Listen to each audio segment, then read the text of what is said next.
సదాశివసమారంభాం శంకరాచార్యమధ్యమాం అస్మదాచార్యపర్యంతాం వందే గురుపరంపరాం. శ్రీ గురుభ్యో నమః. 2024 సంవత్సరం ఏప్రిల్ మాస ఫలితాలకు స్వాగతం. మరి కొత్తగా ఛానల్ చూస్తున్న వాళ్ళు మన విఎన్ఆర్ క్రియేషన్స్ని సబ్స్క్రైబ్ చేసుకోండి. ఈ వీడియోను లైక్ చేసి షేర్ చేసి కామెంట్ చేయండి. అమూల్యమైన సలహాలు సందేహాలు ఏమైనా ఉంటే కామెంట్స్ రూపంలో తెలియజేయండి.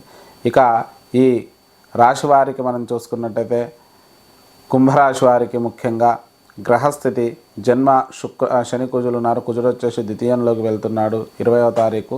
ఇక ద్వితీయంలో రాహు శుక్రుడు రవి ఉన్నారు. రవి 14వ తారీఖు తృతీయంలోకి వెళ్తున్నాడు. శుక్రుడు 25వ తారీఖు వెళ్తున్నాడు. బుధుడు వచ్చేసి బుధుడు బృహస్పతి తృతీయంలో ఉన్నాడు. బుధుడు వచ్చేసి తృతీయంలోంచి ద్వితీయంలోకి రావడం జరుగుతుంది. ఇక అష్టమ కేతు సంచారం అనేది ఉంది. ఈ గ్రహస్థితి ఆధారంగా మనం చూసుకున్నట్టయితే కుంభరాశి వారికి ఈ వార ప్రారంభం నుంచి కూడా సానుకూల వాతావరణం ఉంటుంది. కొన్ని రకాల కఠిన నిర్ణయాలు తీసుకుంటారు. మానసిక సంఘర్షణ మధ్య పనులు ముందుకు తీసుకెళ్లాల్సి ఉంటుంది. ఏదైనా చుట్టూ ఉన్న వాళ్ళ వల్ల కొంత ఇబ్బందులు కలిగే అవకాశం ఉంది. ఆర్థికపరమైనటువంటి విషయాల్లో సానుకూల వాతావరణం ఉంటుంది. అలాగే విదేశీ ద్రవ్యం అనేది కూడా పొందే అవకాశం మనకు సూచిస్తుంది. కుటుంబంలోని దగ్గర వ్యక్తుల నుంచి కూడా సహాయ సహకారాలు అందుతాయి. శుభకార్యాలలో పాల్గొనే అవకాశం ఉంది. స్థిరాస్తులు స్థలాలు కొనడం, గృహ నిర్మాణాలు చేపట్టడం, వాహనాలు కొనుగోలు చేయడం ఇవి కూడా అనుకూలించే అవకాశం ఉంది. అలాగే వాహన కొనుగోలు విషయంలో కొంత ఆలస్యమయ్యే అవకాశం కూడా ఉంది. విద్యార్థులకైతే మంచి అనుకూలమైన సమయంగా చెప్పుకోవచ్చు. ముఖ్యంగా సాంకేతిక విద్యలు అభ్యసించేవారు, బిజినెస్ మేనేజ్మెంట్ విద్యార్థులు విశేషంగా రాణిస్తారు. దాంతోపాటు వైద్య రంగానికి సంబంధించిన వారు కూడా విశేషంగా రాణించే అవకాశం ఉంది. రుణ బాధ కొంతవరకు తీరే అవకాశం ఉంది. భార్యాభర్తల మధ్య అనుకూల వాతావరణం ఉంటుంది. ఒకరి నుంచి ఒకరికి సహాయ సహకారాలు అందడం, శుభకార్యాలలో పాల్గొనడం, స్థిరాస్తులు కలిసి రావడం అయితే మనం గమనించవచ్చు. ఇక స్థిరాస్తులు అయితే కలిసి వచ్చే అవకాశం మనకు సూచిస్తుంది.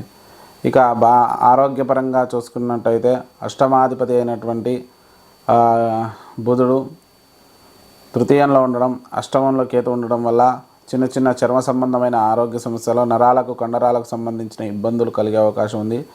కీళ్లకు హృదయానికి సంబంధించిన అనారోగ్య సమస్యలు కూడా ఎక్కువగా సూచిస్తున్నాయి. కాబట్టి ఆరోగ్య విషయంలో తగు జాగ్రత్తలు వహించండి. ఇక తల్లిదండ్రుల నుంచి కూడా కొంత అనుకూలత ఉంటుంది. స్థిరాస్తులు కలిసి వచ్చే అవకాశం మనకు సూచిస్తుంది. స్థలాలు కొనడం, గృహ నిర్మాణాలు చేపట్టడం, వాహనాల కొనుగోలు ఇవన్నీ కూడా అనుకూలించే అవకాశం మనకు సూచిస్తుంది. ఆకస్మిక ధనలాభాలు కూడా కొంతవరకు సూచిస్తున్నాయి. ఊహించని ధనప్రాప్తులు కూడా ఈ కుంభరాశి వారికి సూచిస్తున్నాయి. ఇక ఉద్యోగపరంగా చూసుకున్నట్టయితే కుంభరాశి వారికి మంచి అభివృద్ధి కాలంగా చెప్పుకోవచ్చు. కొత్త ఉద్యోగ ప్రయత్నాలు అనుకూలిస్తాయి. ప్రమోషన్లు, స్థానచలనాలు కూడా కలిగే అవకాశం ఉంది. ముఖ్యంగా రక్షణ రంగాలకు సంబంధించిన ఉద్యోగస్తులు మంచి అభివృద్ధిని సాధిస్తారు. సినీ రంగాల వారికి కూడా మంచి విశేషమైన ఫలితాలు ఉంటాయి. రాజకీయ నాయకులకు సామాన్య ఫలితాలు గోచరిస్తున్నాయి. ఇక వ్యాపార రంగంలోని వారికి కూడా మంచి అనుకూలత ఉంటుంది. వ్యవసాయ చేతి వృత్తులు, చేనేత ఇలాంటి వృత్తులు కూడా కొంతవరకు అనుకూలించే అవకాశం మనకు సూచిస్తుంది. ఇక ఆకస్మిక ధన లాభాలు కూడా కొంతవరకు సూచిస్తున్నాయి. ఖర్చులు అధికంగా ఉంటాయి. కుటుంబపరమైన ఖర్చులు కూడా ఎక్కువగా ఉండడం అనేది మనం గమనించవచ్చు. అలాగే ఈ కుంభరాశి వారు చేసుకోవాల్సిన పరిష్కారాల గురించి చూస్తే శనికి తైలాభిషేకం చేసుకోండి. ఈశ్వరుడికి రుద్రాభిషేకం చేసుకోండి. నీలాంజన సమాభాసం రవిపుత్రం యమాగ్రజం ఛాయా మార్తాండదంభూతం తమ్ నమామి శనేశ్వరం అనే శ్లోకాన్ని ప్రతినిత్యం 19 మార్లు పఠించండి. ఆదిత్య హృదయ స్తోత్రం మరియు దత్తస్తవపారాయణం చేసుకోండి. శనిగలు నివేదన పెట్టి పంచిపెట్టండి. ఇక్కడ మహామృత్యుంజయ పాశుపతం కానీ అలాగే అఘోర పాశుపతం కానీ చేసుకోండి. లేదంటే నవగ్రహ పాశుపతం కానీ మూడిట్లో ఏది చేసుకున్నా కూడా కొంతవరకు శుభ ఫలితాలు కలుగుతాయి. ఇది మనకు కుంభరాశి యొక్క ఫలితాలు.